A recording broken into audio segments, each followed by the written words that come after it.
Salut! Alors aujourd'hui, comme j'avais dit dans les dernières vidéos, je vais te parler de CSS. Aujourd'hui on va rentrer dans le CSS, mais vraiment on va commencer avec l'écriture, la mise en forme du texte en fait.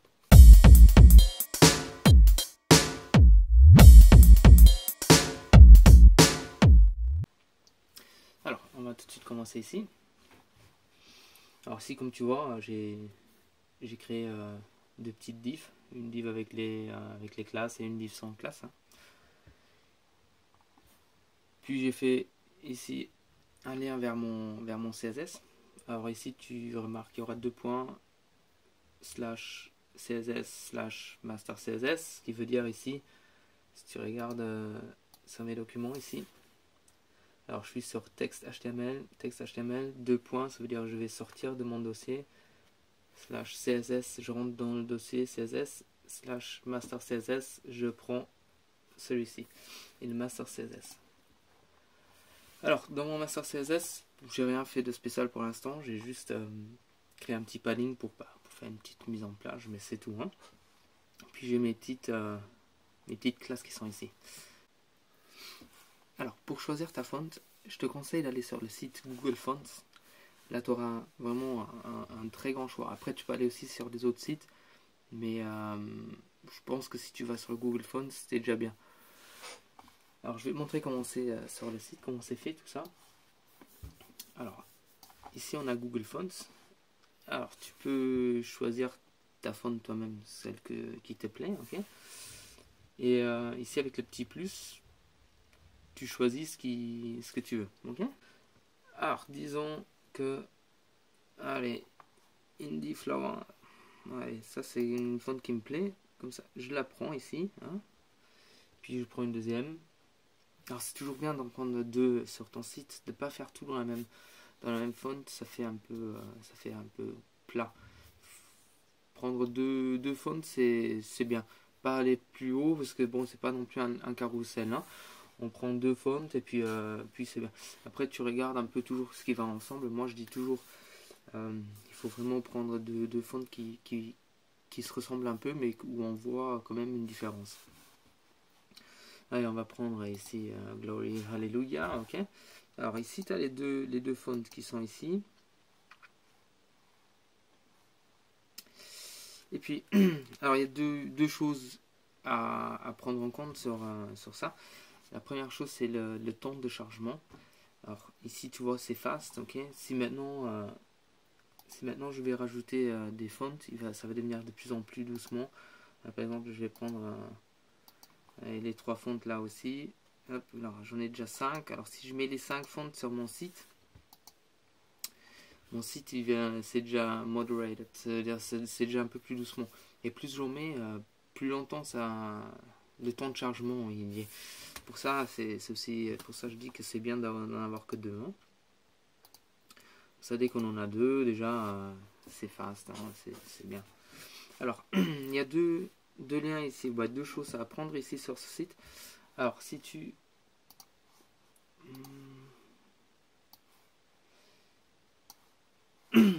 vas dans ton HTML, comme je t'avais dit dans les dernières vidéos, il y a un endroit où tu mets ton CSS dedans. Alors, il y a deux choses à considérer. L'une, c'est que la font, il faut qu'elle soit avant ton CSS. Alors ici, tu as mon CSS. Et ici, tu as le lien qui va vers le site de Google qui te donne en fait, qui te donne les fonts. Alors hop, tu fais un copy-paste, hein, tu le colles dans ton HTML, hop, tu sauvegardes, et puis après on va dans le CSS. Et ici, tu as les font family.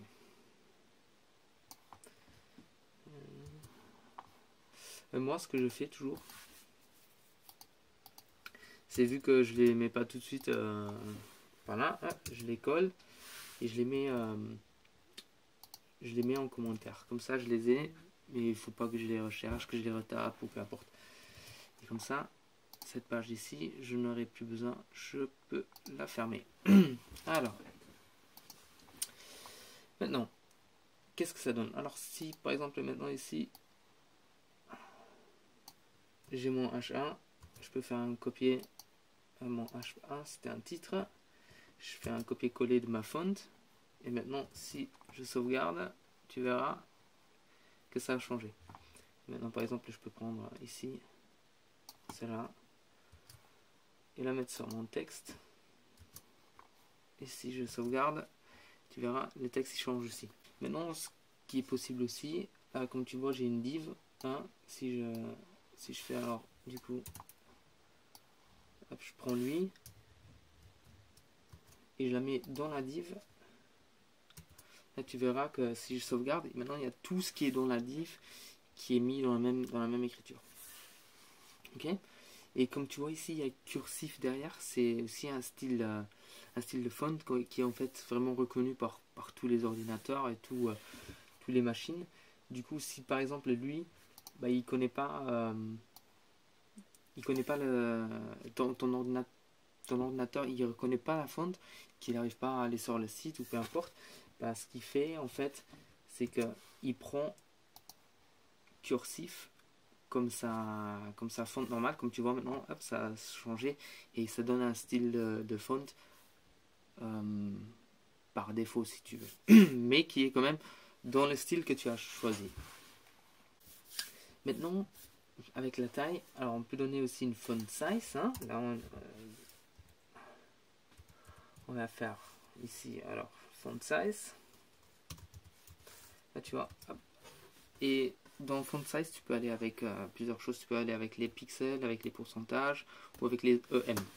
Alors moi, perso, en général, je vais avec les pixels. Maintenant, ici, je fais...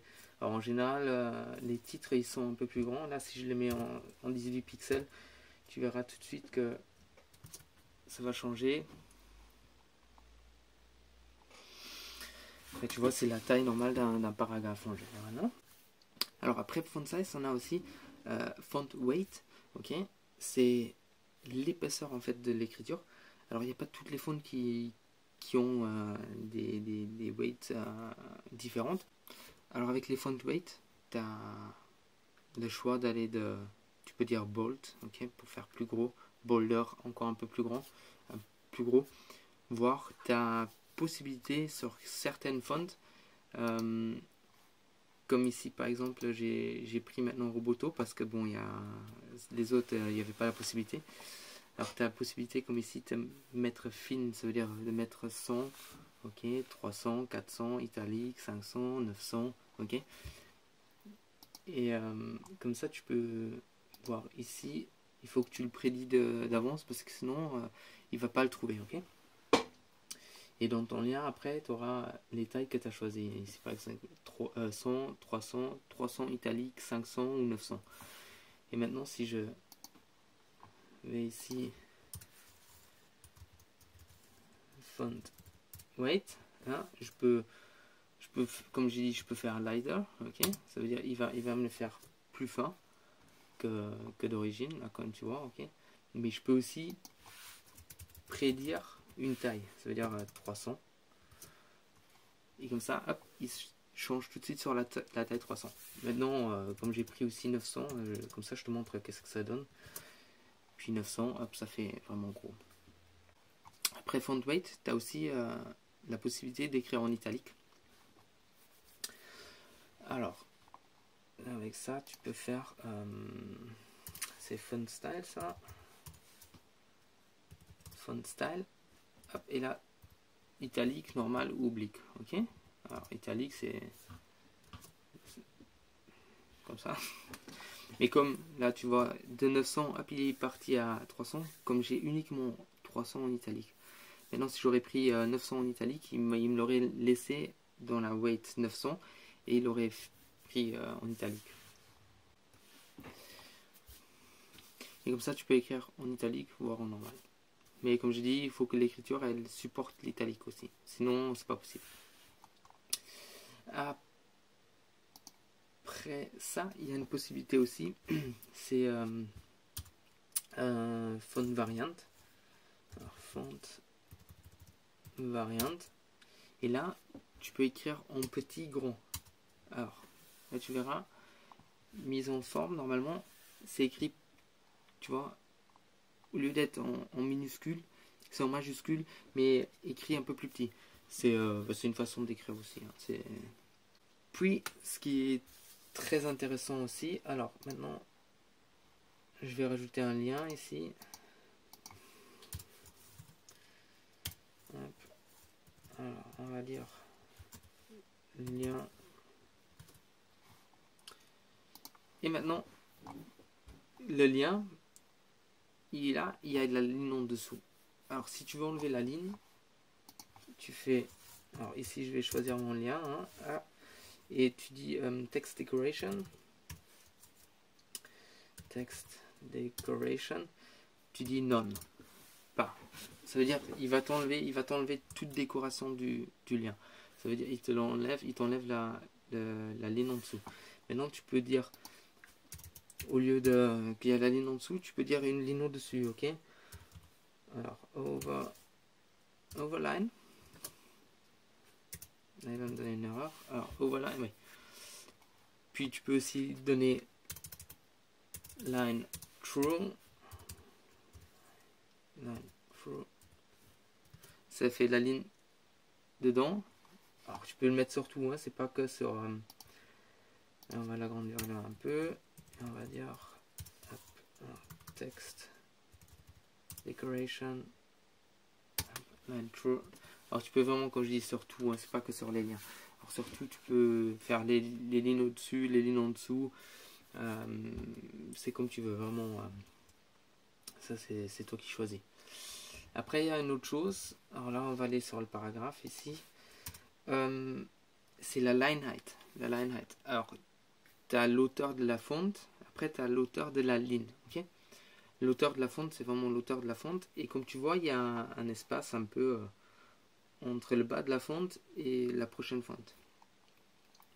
Ça, c'est la line height. Alors maintenant, si je prends par exemple ici, je lui dis line height 0, ok, il va faire une line height 0. Ça veut dire vraiment, comme tu vois là, tout est l'un dans l'autre, parce qu'il n'y a pas d'espacement entre les lignes. Si je mets juste à 5 pixels, bah, ça va être écrit l'un dans l'autre, mais en décalé. Et en général, là, comme par exemple la font size, elle est à 18 pixels pour un paragraphe. Si je lui donne par exemple 50 pixels, non, pas... Si je lui donne 50 pixels, tu verras, hop, il y a un grand espacement entre toutes les lignes. Alors, ça... Mais en général, c'est à 100%, ça veut dire que c'est vraiment adapté, hein, en général. Mais maintenant, si tu veux, tu peux faire, je sais pas, 120%. C'est bien aussi, ça donne un peu plus d'espace que d'habitude.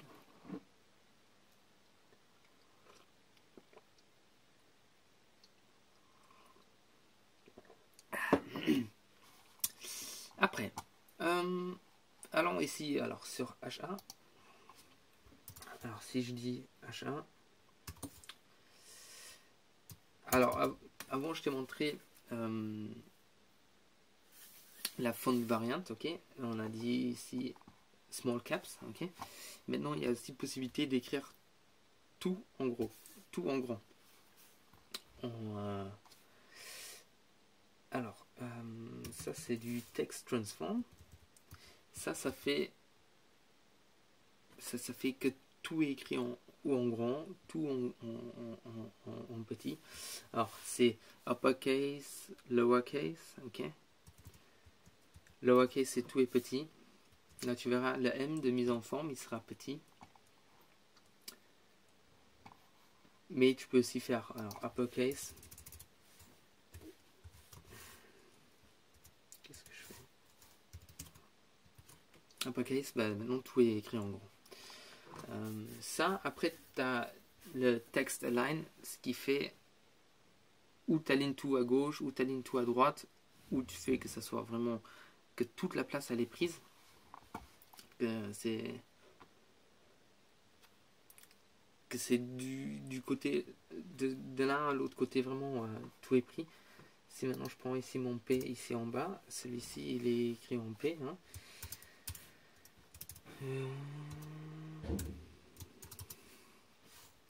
Et je fais des textes align. Alors centré maintenant, comme ça tout est centré. Hop. Puis tu as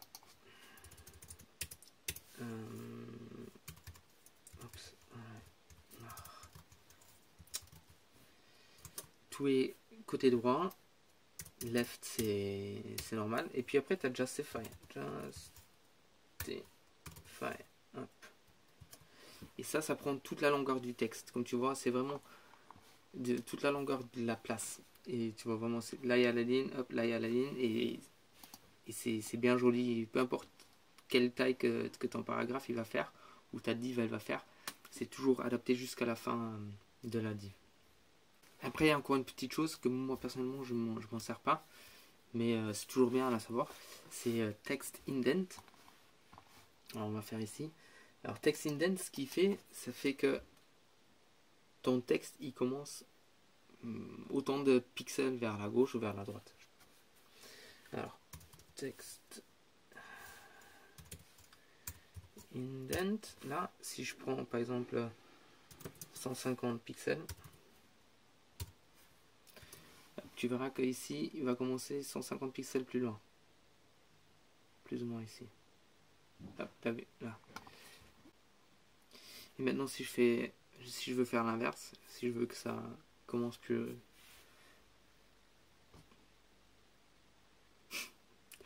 maintenant si tu veux que ça fait l'inverse, que ça commence 150 pixels de l'autre côté, bon on va sortir de la fenêtre, mais bon on peut faire ça.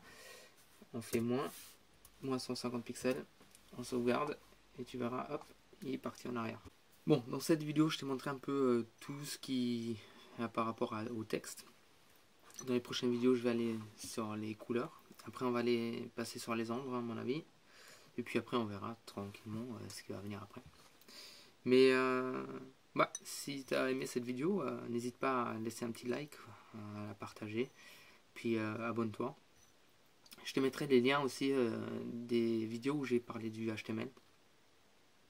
Et puis moi je te dis à la prochaine.